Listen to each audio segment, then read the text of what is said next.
I don't think professional wrestling is fake. What the fuck are you saying? Well, okay, let's talk about this. In November of 1957, a wrestling exhibition at Madison Square Garden took a violent turn. It was the final bout of the night, a tag team match featuring 4 of the most popular wrestlers of the time. The crowd favorite was Antonino Rocca, an Italian known for his acrobatic maneuvers. The handstand head scissor by Antonino Rocca. By the end of the night, Rocca and his partner emerged victorious, but after the bell, they went looking for revenge. As the New York Times reported the next day, this kind of thing happened all the time at wrestling shows. But it got out of hand. Rocca grabbed Dr. Jerry Graham and busted his head open on a ring post. The moment the crowd saw the blood hit the mat, they went crazy. Hundreds of fans began throwing bottles and wooden chairs. Some even tried to storm the ring and join the fight. The 33 policemen staffed at the Garden that night were no match for the nearly 13,000 fans in attendance. The ensuing riot left 2 officers injured and thousands of dollars of damage. At a hearing 3 days later, a fan blamed the referee for letting things go sideways. Here's the thing. By 1957, wrestling had long been a fictional sport, and even though the wrestlers maintained strict kayfabe, the audience mostly knew it. Maybe it was the sight of their champion engaged in righteous retribution, maybe it was the madness of crowds, but somehow a switch flipped that night, and simulated violence spilled over into reality.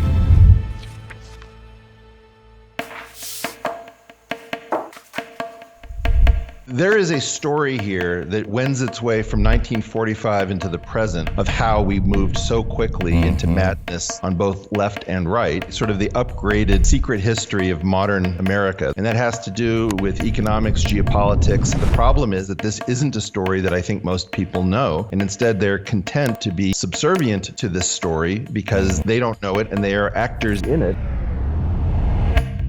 This is part 2 of 3 in a series about Eric Weinstein and his ideas about growth, stagnation, and kayfabe, the system of stratified lies that professional wrestling is undergirded by. Here's a link to part 1 in case you missed it. The question we're trying to answer is how we got from here to here, not to any one candidate or set of ideas, but to an entire political system built on fakery, a system like the one in professional wrestling. The story we're going to tell has 2 poles, 2 themes that are worth keeping in the back of your mind as things progress. Growth on the one hand and violence on the other. It starts near the end of World War II. With the atomic bomb around the corner, the great powers realized that the best way to prevent conflict in the future was to create a huge amount of economic interdependence among nations. So they created a new international monetary system, along with a slew of new institutions, all with the goal of creating peace and prosperity in the post-war world. At Bretton Woods, New Hampshire, delegates from 44 allied and associate countries arrived for the opening of the United Nations Monetary and Financial Conference.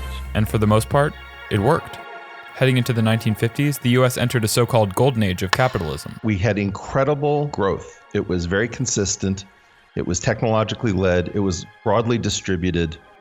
For the rising baby boom generation, the spirit of innovation was in the air. And so too was the spirit of fantasy.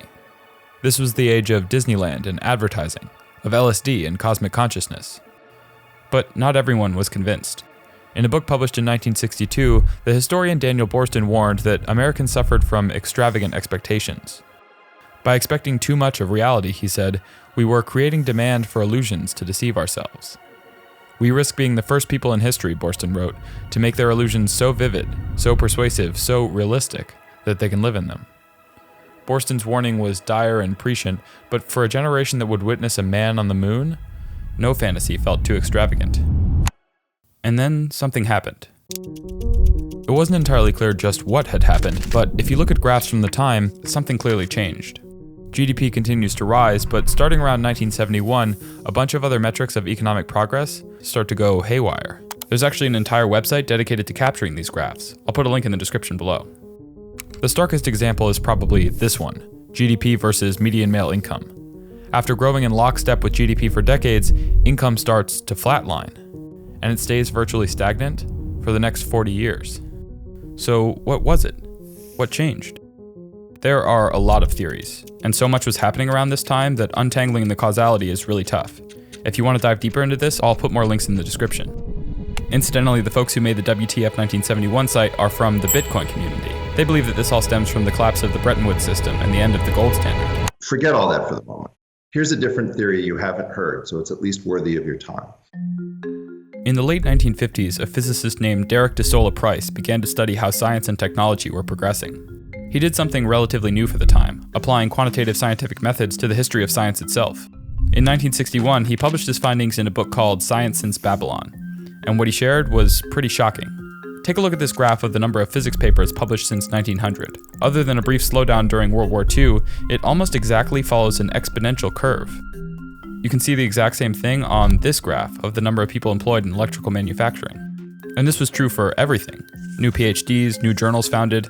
Since the time of the Industrial Revolution, all these different metrics of scientific and technological progress that Price measured had been growing exponentially. And I don't mean like a lot, I mean literally exponentially. Then bam, we just explode, and we keep exploding at an ever-increasing rate. But there's a massive problem here, and Price recognized it in his book.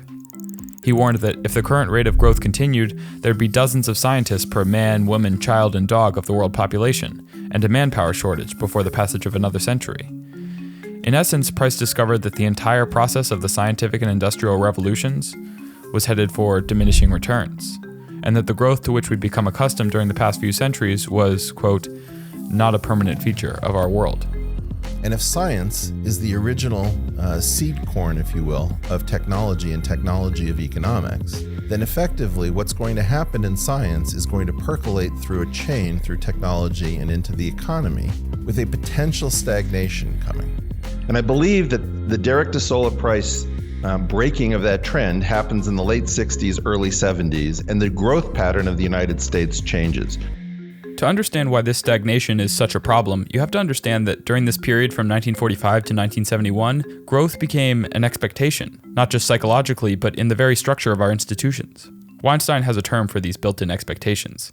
He calls them egos, that is, embedded growth obligations. That is the central unifying idea that I have as to why so much has changed so seriously. Here's the idea. Imagine a law firm with a certain number of partners. Each of these partners has beneath them a certain number of associates, most of whom hope to become partners. They've all invested tons of time and money in a very specialized education with that promise in mind. As long as the firm continues to grow at an appreciable rate, that promise can be kept. But the moment growth slows or stagnates, things start looking like a pyramid scheme very quickly. This is the embedded growth obligation for the law firm. An embedded growth obligation is how fast a structure has to grow in order to maintain its honest positions. Because when it becomes a Ponzi scheme, it will have to be headed by somebody who is willing to lie to new entrants about the nature of that scheme. These embedded growth obligations show up everywhere, in academic research, in corporate hierarchies, in pension plans. And because so many of them were entrenched during the post-war era, when progress in science and tech were still on an exponential curve, they expect a rate of growth that doesn't exist anymore. If you believe that 1945 to 1971-73 is normal, you built your organization with the idea that it would always grow. In effect, we built an entire economy on Borston's extravagant expectations, and then the engine for meeting those expectations gave out. I came to understand that there was a big story that was going to affect everything that I cared about. It was going to affect the markets, it was going to affect our families, and that story is the story of what happens when humans get addicted to high levels of broadly distributed, stable, technology-led growth, and then are denied the ability to continue on that path. That means that you're set up potentially for war, for civil unrest. Okay, things are getting pretty intense, so I want to take a second here and go back to where we started. In the first video, we talked about K-fabrication, the process by which pro wrestling transitioned from a real sport into the simulated spectacle it is today. So what I call K-fabrication is the transition of something that usually has twin attributes, is very dangerous and very boring. Traditional wrestling was too boring and too dangerous to be made into a mass audience attraction. So to deliver a more dependable product, promoters began to fictionalize it. But according to Weinstein, this kind of transition from failed reality to successful fakery isn't unique to wrestling.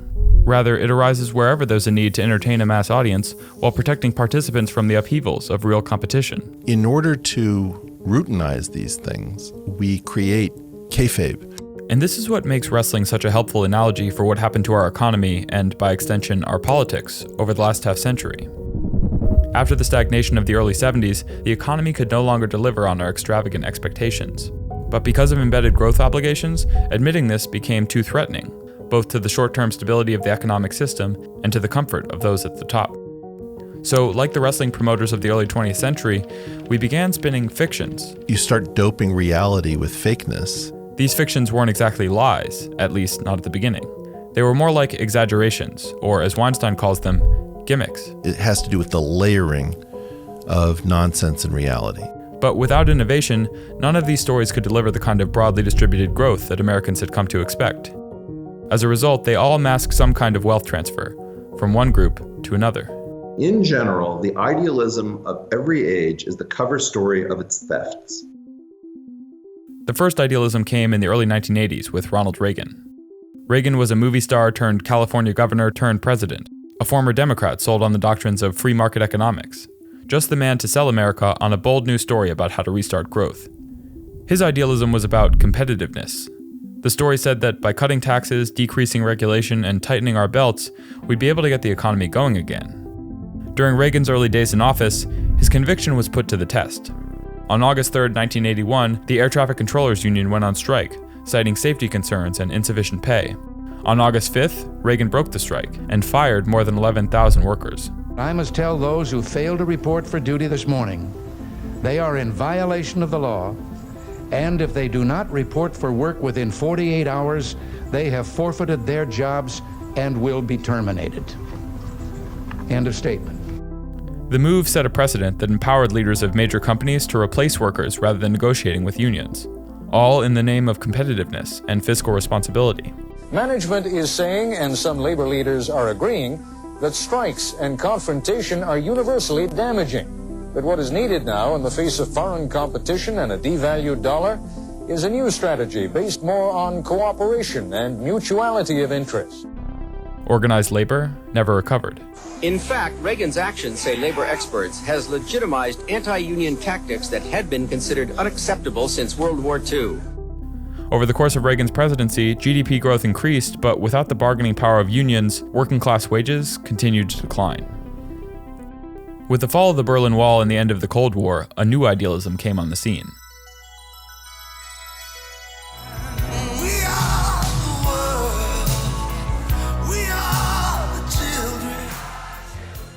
The idealism of globalization celebrated free trade, immigration, and philanthropy.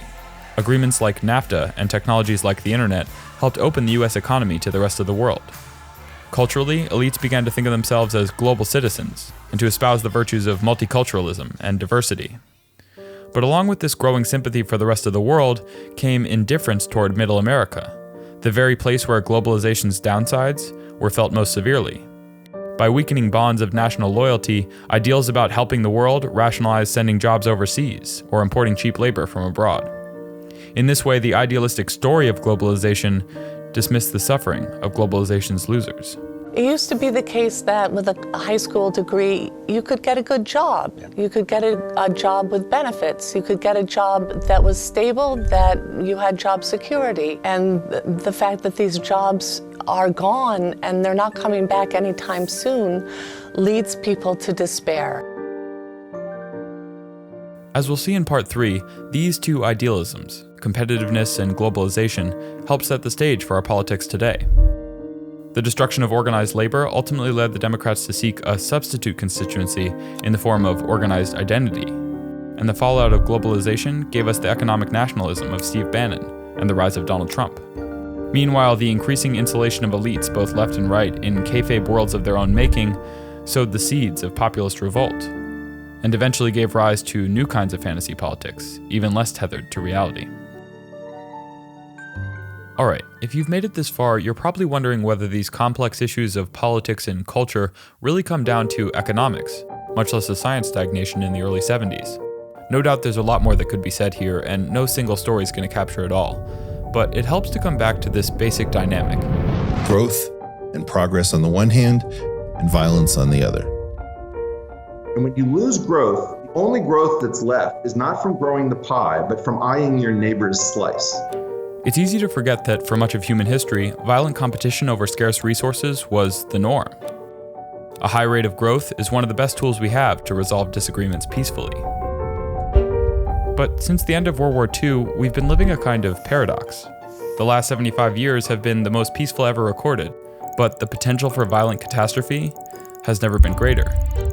We've coped with this paradox through fantasy, which both heightens everyday reality and distracts from the dangers behind it. We live in peace, secure in the knowledge that we are free from aggression and war. First, in the 1950s and 60s, high levels of growth supported a kind of retreat into fantasy. Then, in the decades that followed, fantasy would prop up the illusion of growth. But the trouble with layering fantasy and reality, that is, the trouble with kayfabe, is that they can't stay separate forever. Their customers are freaked out, waiting to see how low the Dow will go. Reality has a way of impinging on the fantasy world, and fantasy tends to spill over into reality. Before too long, the violence that kayfabe was meant to banish comes back. And I think what we've had is an incredible run of luck. And I think it's the most magical and marvelous thing, but I don't believe that we can count on luck forever. I believe we're in a revolution, as you know. I've called it the no-name revolution or N-squared revolution. I think waiting for this to be called a civil war is not smart.